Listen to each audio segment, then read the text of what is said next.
नमस्कार, स्वागत है आपका हमारे इस विशेष बुलेटिन में। मैं हूं रेशमा आपके साथ और मेरे साथ मेरी सहयोगी मनीषा। आइए नजर डालते हैं इस वक्त की हेडलाइंस पर। पश्चिम बंगाल के इतिहास में पहली बार 90% से ज्यादा मतदान। एग्जिट पोल में बीजेपी के सत्ता में आने के संकेत। असम और पुदुचेरी में एनडीए को बढ़त। केरल में यूडीएफ, तमिलनाडु में डीएमके गठबंधन को बहुमत के आसार।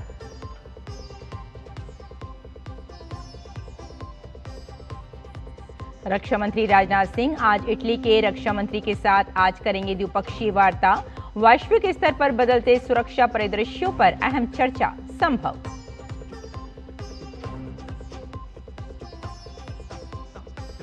रेल मंत्री अश्विनी वैष्णव आज जम्मू में दिखाएंगे वंदे भारत एक्सप्रेस के श्रीनगर जम्मू मार्ग के विस्तारित हिस्से को हरी झंडी। यूएसबीआरएल कॉरिडोर पर स्थित अंजी और चेनाब पुलों का भी करेंगे निरीक्षण।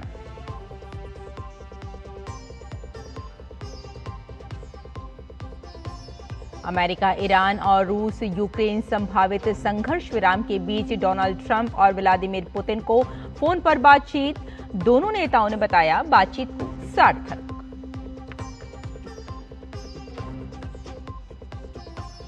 और सनराइजर्स हैदराबाद ने लगाया जीत का छक्का। 243 रन बनाकर भी हारी मुंबई इंडियंस। हेड और क्लासेन ने रियान रिकल्टन की शतकीय पारी पर फेरा पानी।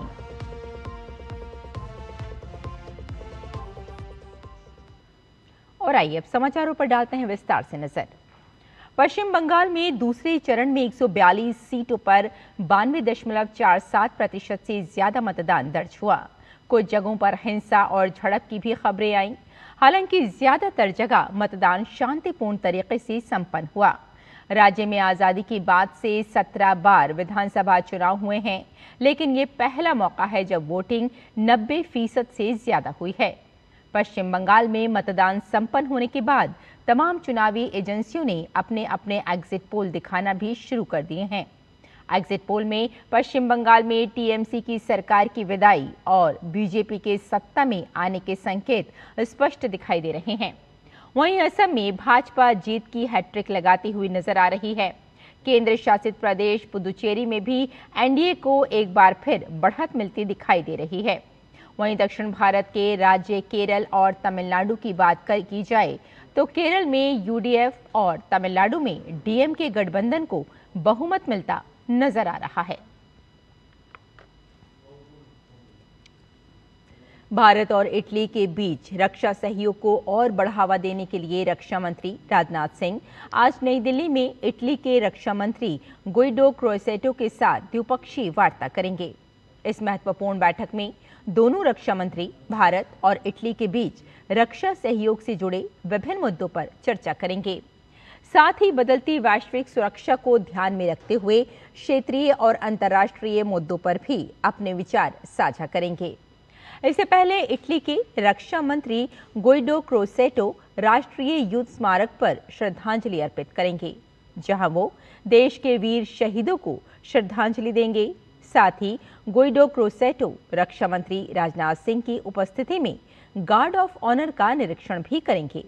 रक्षा मंत्री राजनाथ सिंह के अक्टूबर 2023 में रोम की यात्रा के बाद भारत और इटली के बीच रक्षा सहयोग को गति मिली है। वहीं इटली के रक्षा मंत्री की भारत की ये पहली यात्रा है। जनवरी 2026 में भारत और यूरोपीय संघ के बीच सुरक्षा और रक्षा भागीदारी समझौते पर हस्ताक्षर बढ़ते रणनीतिक सहयोग को दर्शाते हैं। इससे पारस्परिक हित के क्षेत्रों में रक्षा औद्योगिक सहयोग को गति मिल रही है।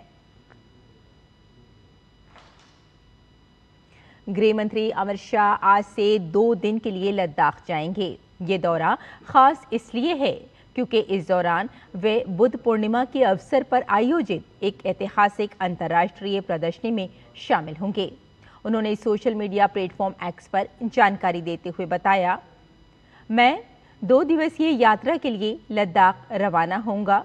मेरे लिए ये अत्यंत सौभाग्य का क्षण है कि मैं बुद्ध पूर्णिमा के अवसर पर 1 मई से शुरू हो रहे भगवान बुद्ध के पवित्र अवशेषों की अब तक की पहली अंतर्राष्ट्रीय प्रदर्शनी में शामिल हो रहा हूं।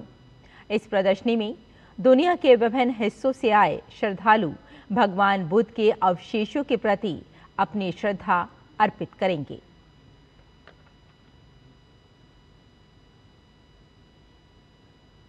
और केंद्रीय रेल मंत्री अश्विनी वैष्णव आज जम्मू तवी रेलवे स्टेशन से श्रीनगर कटरा वंदे भारत एक्सप्रेस की विस्तारित सेवा को हरी झंडी दिखाएंगे।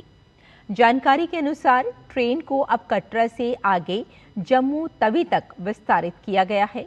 साथ ही वंदे भारत में कोचों की संख्या 8 से बढ़ाकर 20 कर दी गई है, जिससे ज्यादा यात्री सफर कर सकेंगे। 6 जून 2025 को जब प्रधानमंत्री नरेंद्र मोदी ने कटरा श्रीनगर वंदे भारत एक्सप्रेस को हरी झंडी दिखाकर रवाना किया था, तब रेल में 8 डिब्बे थे। तब से ये रेल लगातार पूरी क्षमता से चल रही है और यात्रियों की ओर से इसे जबरदस्त प्रतिक्रिया मिली है। डिब्बों की संख्या बढ़ाकर 20 करने का निर्णय इसी मांग को ध्यान में रखते हुए लिया गया है, जिससे ट्रेन में बैठने की क्षमता एक बार में दोगुनी से भी अधिक हो जाएगी और विशेष रूप से तीर्थ यात्रा और पर्यटन के व्यस्त मौसम के दौरान आरक्षण और प्रतीक्षा सूची पर दबाव कम हो जाएगा। रेल मंत्री अश्विनी वैष्णव इस दौरान उधमपुर श्रीनगर बारामूला रेल लिंक परियोजना के तहत बने चिनाब ब्रिज और अंजी ब्रिज का भी निरीक्षण करेंगे।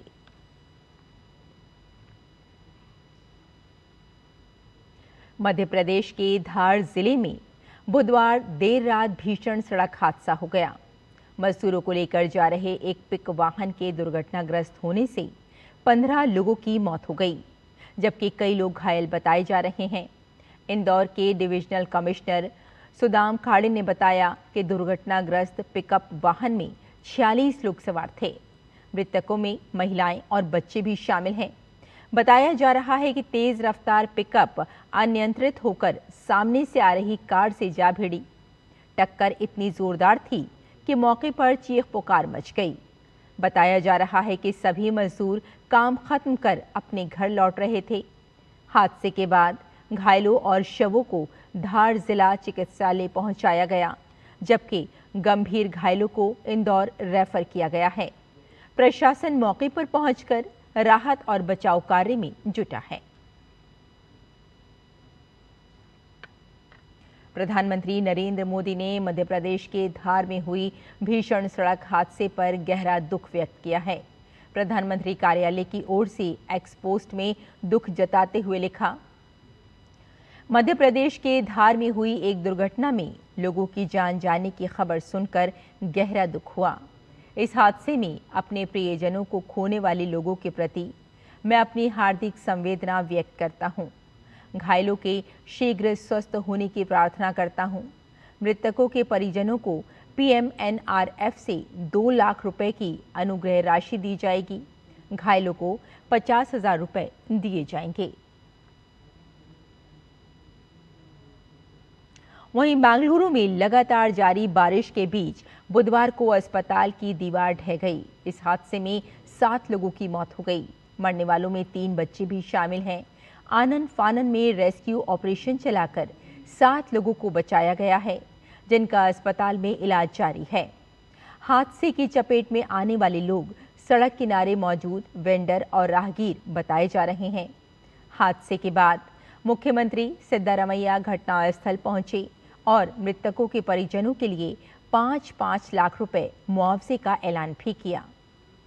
जान गंवाने वालों में कर्नाटक के 3 जबकि केरल के 2 शख्स हैं। यूपी और असम के भी एक व्यक्ति की मौत हुई है। वहीं घायलों में से 5 केरल के रहने वाले हैं।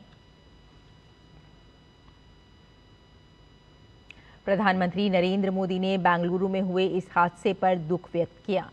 प्रधानमंत्री कार्यालय की ओर से एक्स पोस्ट में दुख जताते हुए लिखा, कर्नाटक के बेंगलुरु में दीवार गिरने से हुई दुर्घटना अत्यंत दुखद है। शोक संतप्त परिवारों के प्रति मेरी गहरी संवेदनाएं हैं। मैं प्रार्थना करता हूं कि घायल शीघ्र स्वस्थ हों। प्रधानमंत्री राष्ट्रीय राहत कोष से मृतकों के परिजनों को 2 लाख रुपए और घायलों को 50,000 रुपए की राहत राशि प्रदान की जाएगी। अमेरिकी राष्ट्रपति डोनाल्ड ट्रंप और रूसी राष्ट्रपति व्लादिमीर पुतिन के बीच बुधवार को करीब 90 मिनट तक फोन पर लंबी बातचीत हुई। इस दौरान दोनों नेताओं ने मुख्य रूप से यूक्रेन युद्ध और ईरान के मुद्दे पर चर्चा की। अमेरिकी राष्ट्रपति डोनाल्ड ट्रंप ने दावा किया है कि उन्होंने यूक्रेन में अस्थायी युद्ध विराम का सुझाव दिया है, जिस पर पुतिन सकारात्मक दिखे। ट्रंप ने व्हाइट हाउस में पत्रकारों से बात करते हुए कहा कि मैंने राष्ट्रपति पुतिन से लंबी और बहुत अच्छी बातचीत की। हमने मुख्य रूप से यूक्रेन के बारे में चर्चा की, साथ ही ईरान पर भी बात हुई। तो हमारे इस विशेष बुलेटिन में फिलहाल इतना ही। मुझे और मेरी सहयोगी मनीषा को यहीं अनुमति दें। नमस्कार।